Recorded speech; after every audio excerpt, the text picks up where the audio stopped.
Morning students, I hope so आप सभी अच्छे होंगे। सो स्टूडेंट, आज हम करने जा रहे हैं class 9th lesson.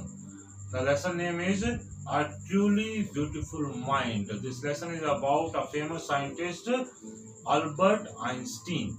Albert Einstein जो फेमस साइंटिस्ट है, आप सभी जानते होंगे उनको। उनके बारे में ये लेसन है कि उनकी सोच कैसी थी, उनकी लाइफ कैसी थी और कंप्लीट बायोग्राफी है। So let us start the lesson. The title of the chapter, A Truly Beautiful Mind, refer to Albert Einstein as he was a great scientist. उनके बारे में है ये लेसन कि उनकी लाइफ कैसी थी, अभी मैंने बताया। मोर ओवर दिस चैप्टर ये शॉर्ट बायोग्राफी बोलते हैं, उनके जीवन की कथा के बारे में है lesson. Where they highlight some of his quality, और लेसन हमें उनकी क्वालिटीज के बारे में बताता है। Also the chapter shows Albert interest in mathematics and physics and is ordinary human attribute. कि अल्बर्ट आइंस्टीन का जो इंटरेस्ट था वो मैथ्स और फिजिक्स में था, और मानवीय एट्रीब्यूट उनके अंदर बहुत गुण भी थे जो सोसाइटी की चिंता करते थे। However the title a truly beautiful mind may let you wonder how a scientist mind can be beautiful। और लेसन पढ़ के आप बड़े हैरान होंगे, आपको पता लगेगा कि एक साइंटिस्ट का जो माइंड है सिर्फ साइंस में नहीं चलता, वो सोसाइटी की भी चिंता करता है, वो कंट्री की भी चिंता करता है। It is because in this lesson we get to know about another aspect of his life. और इस लेसन में हमें उसके लाइफ के एक दूसरे पक्ष का भी पता लगेगा। His other side that he believes in humanity. Other उसकी साइड क्या थी? वह मानवता में विश्वास रखते थे। मोर ओवर ही एडवोकेट वर्ल्ड पीस, उस संसार में शांति चाहते थे, अहिंसा चाहते थे। होल लाइफ उन्होंने यही चाहा। That's why the title refer to him as a truly beautiful mind. इसलिए इस लेसन का नाम क्या है? बहुत ही सुंदर दिमाग, सुंदर मन। सो ये स्टार्ट करते हैं समरी।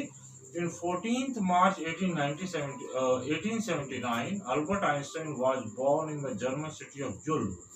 जर्मन सिटी के यूल्म शहर में वो पैदा हुए थे। कब हुए थे? 14th March 1879।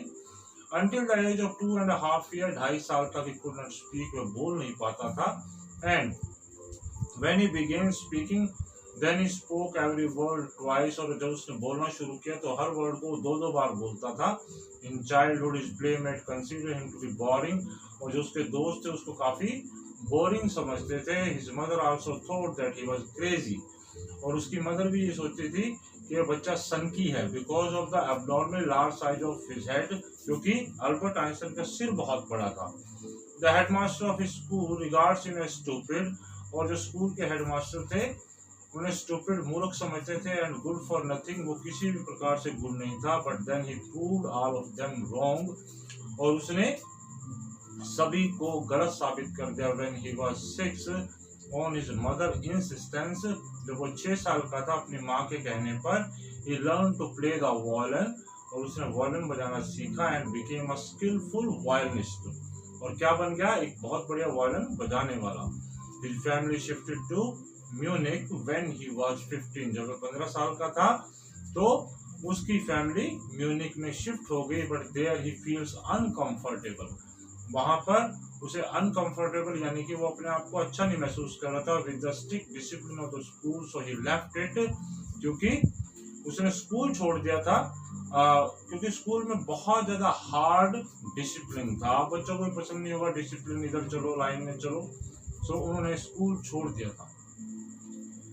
After completing his schooling, school खत्म करने के बाद he gets admission in the university of Zurich. Zurich के यूनिवर्सिटी में उन्होंने एडमिशन लिया। Because the atmosphere in the university was more liberal and they accept new idea and concept. क्योंकि वहाँ का एटमॉस्फेयर बहुत अच्छा था, आजाद था। वहाँ पर नए नए विचारों को जगह दी जाती थी, नए कंसेप्ट को। Beside he has more interest in physics and mathematics. और इसके अलावा अल्बर्ट का फिजिक्स और मैथ्स में बहुत इंटरेस्ट था। At the university he met a fellow student Mileva Maric. और यूनिवर्सिटी में वो अपने क्लासमेट को मिले जिसका नाम क्या था? Mileva मैरिक।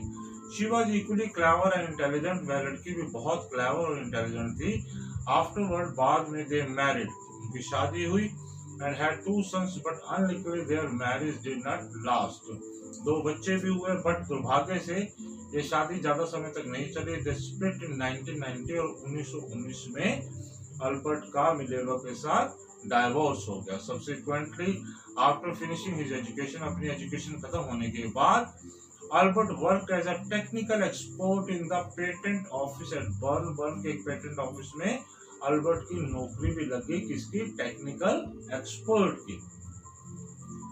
Also there he secretly worked on his idea on relativity, और यहाँ पर चुपचाप उन्होंने अपने जो रिलेटिविटी का जो आइडिया दिया था उन्होंने उसके ऊपर काम करना शुरू किया। He put out his paper on the special theory of relativity, और उन्होंने special theory the which follows by the world popular equation। Equation आप अच्छी तरह से जानते होंगे, E is equal to mc square। ये फॉर्मूला, ये आइडिया अल्बर्ट आइंस्टीन ने दिया था। In addition, he also published his paper on general theory of relativity in 1950। 1915 में उनका ये आइडिया पेपर में भी, न्यूज़पेपर में भी छपा था। This gave an absolutely new definition of the concept of gravity। Gravity के कंसेप्ट को एक नई डेफिनेशन मिल गई। After this theory makes him a famous figure, और इस आइडिया की वजह से, इस कंसेप्ट की वजह से अल्बर्ट आइंस्टाइन पूरे वर्ल्ड में फेमस हो गए। During the solar eclipse of 1919, जो 1919 में सूर्य ग्रहण लगा था, his theory came out as accurate and changed physics। उसकी जो थ्योरी थी आई और जिसने फिजिक्स को चेंज कर दिया। When Nazi came to power in Germany, he immigrated to the USA। जब जर्मनी में नाजियों की सरकार आई तो वो कहाँ चले गए? अल्बर्ट आइंस्टाइन यूएसए में आ गए। He does so because he didn't want his research and finding to be used for destruction। क्योंकि अल्बर्ट आइंस्टाइन नहीं चाहते थे उनकी रिसर्च का मिसयूज किया जाए, उनकी रिसर्च को विनाश में प्रयोग किया जाए। Further when Germany discovered the principle of nuclear fission in 1938, जब 1938 में जर्मनी ये ढूंढ रहा था कि न्यूक्लियर बम के बारे में, न्यूक्लियर फिशन के बारे में, he was the first person to write to the American president। वह पहले व्यक्ति थे जिन्होंने अमेरिका को पत्र लिखा about the dangers of atomic bomb। इस एटॉमिक बम के खतरनाक विनाश के बारे में अल्बर्ट आइंस्टाइन ने किसको पत्र लिखा? American president. मोरओवर इन 1945, 1945 में when America threw down the atomic bomb on Hiroshima and Nagasaki, he was deeply hurt। जब अमेरिका ने 1945 में हिरोशिमा, जापान के 2 शहर थे, आप जानते होंगे बच्चों, उस पर बम गिराए तो सबसे ज्यादा जो दुख पहुंचा वो अल्बर्ट आइंस्टीन को पहुंचा। Also he writes a letter to the United Nations for the formation of a world government। उन्होंने पत्र लिखा यूनाइटेड नेशन को पूरे संसार की एक सरकार बनाने के लिए, so that it can prevent reoccurrence of such destruction। क्योंकि वो नहीं चाहते थे कि दोबारा ऐसा हो, कोई और देश किसी देश पर ये बम गिराए। Last day he spent most of it in politics, advocating world peace and democracy। और अंत के दिनों में उन्होंने राजनीति में कुछ समय बिताया, क्योंकि वो पूरे संसार की शांति चाहते थे और लोकतंत्र चाहते थे कि तानाशाह सरकार ना हो, एक व्यक्ति की सरकार ना हो, लोकतंत्र सरकार हो जिसमें जनता अपनी बात रख सके। The great scientist died at the age of 76 in the year 1955, और 1955 में वो 76 की एज में वो डाइड, यानी कि उनकी डेथ हो गई। सो कंक्लूजन इस स्टोरी का क्या निकलता है student? A truly beautiful mind is a summary of the biography of famous scientist Albert Einstein. ये कहानी किसके बारे में है? अल्बर्ट आइंस्टाइन साइंटिस्ट के बारे में है। और the story portrays the other side of his life that he concerns and promote human welfare. और ये स्टोरी हमें ये बताती है कि उन्होंने होल लाइफ ह्यूमन, यानी कि मानव कल्याण के लिए कार्य किया, और वो इसी चीज को प्रमोट करना चाहते थे, वो पीस को प्रमोट करना चाहते थे, वो शांति को चाहते थे। And that is the reason why the title of the story a truly beautiful mind. इसलिए इस कहानी का नाम, इस लेसन का नाम क्या है? इसका टाइटल अ ट्रूली ब्यूटीफुल माइंड है। तो student, I hope so you understood the lesson.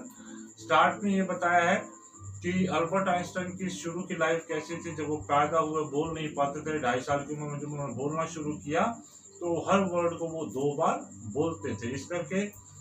और वो अपने फ्रेंड सर्कल में भी उनको कोई पसंद नहीं करता था और उनकी मदर भी उनको क्रेजी कहती थी। बट स्टूडेंट बहुत अच्छे थे। कई बार उन्होंने अपने टीचर से बहुत अटपटे सवाल पूछे, जिसके कारण उसके टीचर बहुत हैरान हुए और बाद में उन्होंने स्कूल को छोड़ दिया। फिर यूनिवर्सिटी में एडमिशन लिया, वहाँ पर उन्होंने अपनी हाई डिग्री आगे जो एडवांस एजुकेशन की और वहाँ से साथ साथ उन्होंने अपना जो आइडिया था E=mc² पर काम करना शुरू किया। ग्रेविटी का एक आइडिया था जिसके कारण अल्बर्ट आइंस्टाइन पूरे वर्ल्ड में एक फेमस साइंटिस्ट हो गए। और उसके बाद जब जर्मनी में नाजियों की सरकार आई तो वो अमेरिका शिफ्ट हो गए, क्योंकि वो नहीं चाहते थे कि वर्ल्ड में किसी प्रकार की कोई भी डिस्ट्रक्शन हो, तो इसलिए वो अमेरिका में चले गए। और अमेरिका में उन्होंने प्रेसिडेंट को पत्र लिखा कि न्यूक्लियर फिशन से पूरे वर्ल्ड को बचाया जाए। इतने टाइम में अमेरिका भी न्यूक्लियर बम बना चुका था। और 1945 में जब अमेरिका ने जापान पर ये बम गिराए, हिरोशिमा और नागासाकी पर, तब उन्होंने एक सोशल यानी कि पब्लिकली एक लेटर लिखा, पूरे वर्ल्ड की एक सरकार बनाई जाए ताकि कोई और देश इस विनाश को दोबारा रिपीट ना करे। तो देखिए स्टूडेंट, उनका माइंड, उनका मन कितना अच्छा था। एक साइंटिस्ट होते हुए उन्होंने पूरे सोसाइटी की सेवा की और वो मानव कल्याण यानी कि ह्यूमन वेलफेयर चाहते थे। तो this was the lesson, I think so you hope I hope you understood the lesson, and please subscribe my channel, comment on the lesson ताकि मुझे पता चले कि आपको समझ आया। और नहीं भी समझ आया तो जरूर कमेंट करें और शेयर विद द फ्रेंड ताकि और बच्चों का भी फायदा हो, and like it. Thank you. Have a nice day.